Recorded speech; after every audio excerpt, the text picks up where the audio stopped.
স্বাদে আহ্লাদে ভরা খাদ্যরসিক বাঙালির পাতে মাছ মাংস ছাড়াও নিরামিষ পদগুলির মধ্যে প্রিয় স্থানটা দখল করেছে আলু পোস্ত।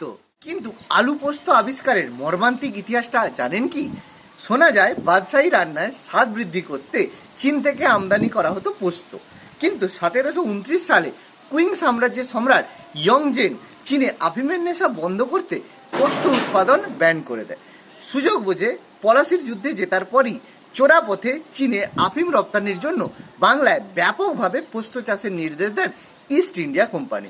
কিন্তু পোস্ত চাষ করলে আলু বাদে অন্য সবজির ফলন হয় না বলে কৃষকরা কিছুতেই রাজি হচ্ছিলেন না। বাংলার হতদরিদ্র চাষিদের উপরে শুরু হলো অকথ্য অত্যাচার। পোস্ত চাষে বাধ্য হলেন তারা। পোস্তর ফুল দিয়ে তৈরি হলো আফিম। কথিত আছে খিদের জ্বালায় বাংলার এক কৃষক ঘরের গৃহিণী পোস্তর বীজ বেটে সর্ষের তেল মেখে আলু সিদ্ধ পান্তা ভাত খাওয়ান তার পরিবারের সদস্যদের। খিদে পেটে এই স্বাদ যেন অমৃত সম।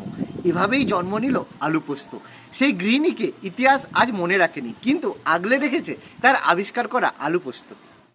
এই গরমকালে আমার মতো আলু পোস্ত খেতে আপনারা কে কে ভালোবাসেন? কমেন্টে অবশ্যই জানাবেন।